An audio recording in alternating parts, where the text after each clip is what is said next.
Señor oficial, la situación es crítica, el pueblo quiere respuesta. ¿Qué van a hacer ustedes? ¿Van a seguir siendo fieles a un rey intruso?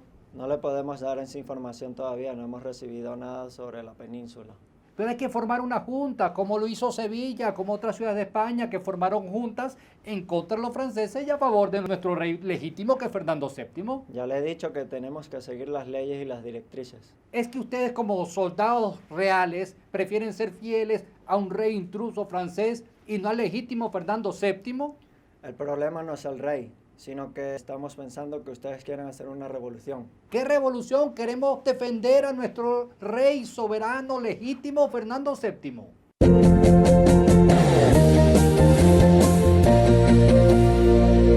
La ruptura de Venezuela con respecto a España se inició el 19 de abril de 1810, pero contrario a lo que cree mucha gente, ese día no se produjo independencia alguna, tampoco se fundó la República, simplemente decidimos no acatar las órdenes de España porque había un rey intruso, José Bonaparte, quien estaba mandando a los españoles, un rey francés, y el argumento para separarse de España era justamente que Fernando VII, a quien consideraban el soberano, o por lo menos así plantearon, quien consideraban el soberano legítimo, estaba preso y por lo tanto ellos desconocían al rey Bonaparte y asumían la soberanía que el rey no podía ejercer.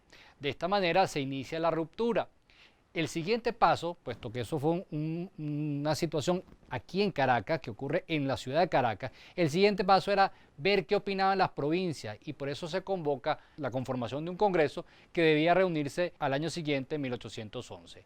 En marzo de 1811 se reúne ese congreso, hay representantes de todas las provincias existentes en Venezuela y luego de varios meses de deliberación deciden formalmente firmar el acta de independencia y allí es cuando Venezuela se separa definitivamente de España y funda un nuevo sistema político que a la larga va a ser la República. El 5 de julio de 1811 se inicia ya Venezuela formalmente como una nación independiente y el Congreso que tomó esa decisión, prosigue sus funciones para elaborar la primera constitución y allí es donde queda claro que somos una república y evidentemente rompemos los lazos con respecto a España. Quiere decir que la primera república nace formalmente a partir del acta de independencia el 5 de julio de 1811 y apenas va a durar poco más de un año. Ya en julio de 1812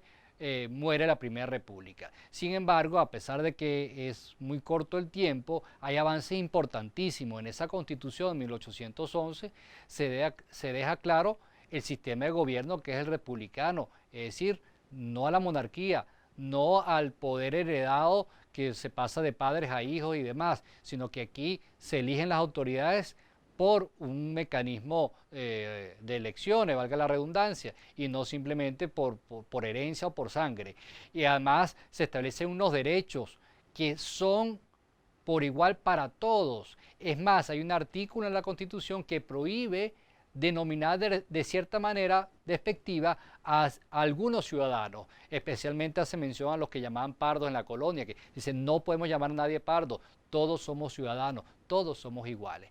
Existen varios artículos de la Constitución de 1811 donde ustedes pueden consultar que evidentemente los derechos ya no van a ser no van a ser para una minoría, sino para todos los venezolanos.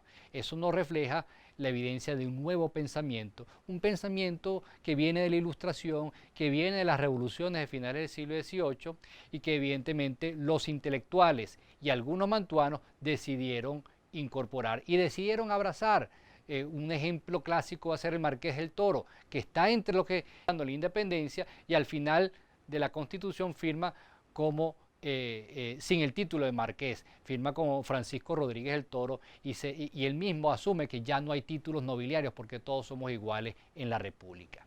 Pues bien, a pesar de este avance desde el punto de vista legal, desde el punto de vista de los principios, desde el punto de vista del sistema político en sintonía con el concepto moderno de ciudadanía, lamentablemente una cosa es declarar independencia y otra es lograrla.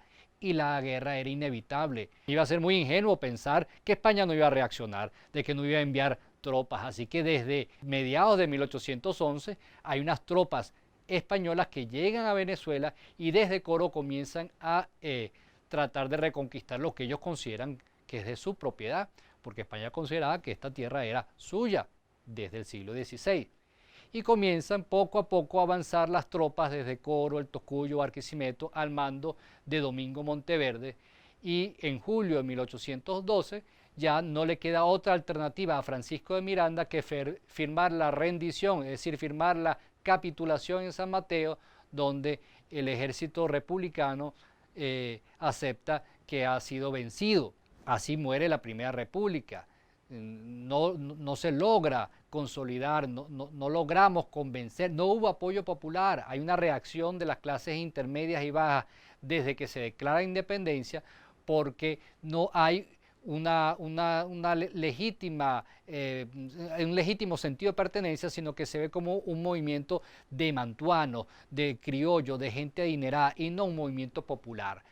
Se hicieron muchos esfuerzos, mucha gente participó de manera desprendida. Bolívar comienza a aparecer en la escena política, va a ser un coronel que le dan varias funciones importantes desde 1810, pero a pesar del esfuerzo de Bolívar, de Cristóbal Mendoza, de Francisco de Miranda, la República va a caer, se va a perder.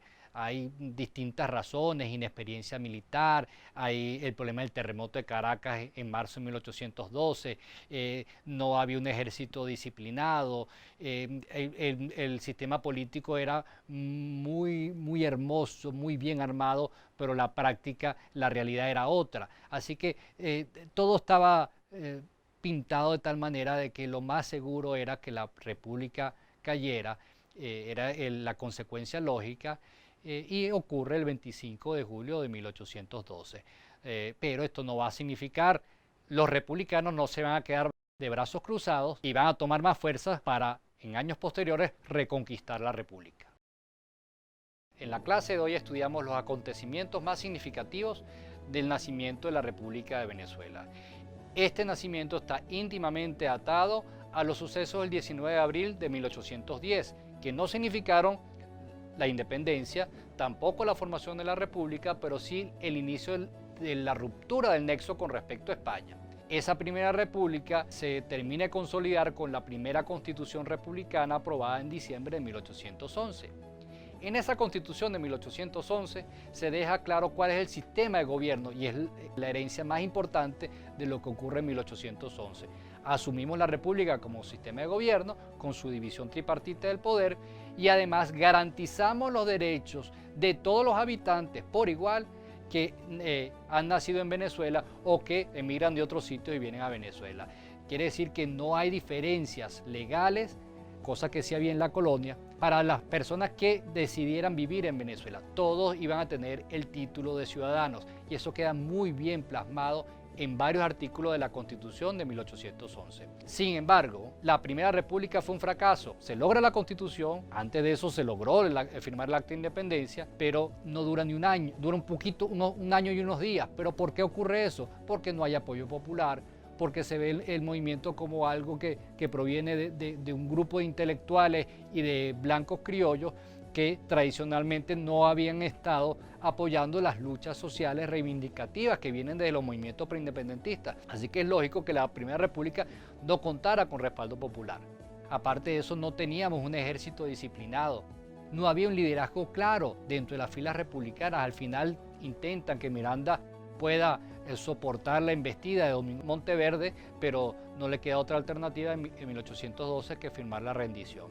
Así que en 1812, el 25 de julio, termina este primer ensayo republicano, pero la buena noticia va a ser las personas que deciden apostar por la idea patriótica, apostar por la república como sistema de gobierno, van a continuar trabajando, se reorganizan en el exterior y deciden en 1813 regresar a Venezuela para reconquistar la república. 1813 será el año en el cual Bolívar, a través de la campaña Admirable, decide con un puñado de neogranadinos volver a nuestro territorio y fundar nuevamente la república. De esta manera veremos cómo es un proceso lento para conquistar el apoyo popular, no es de la noche a la mañana, pero al final Dios concedió la victoria a la constancia. Hasta nuestro próximo encuentro.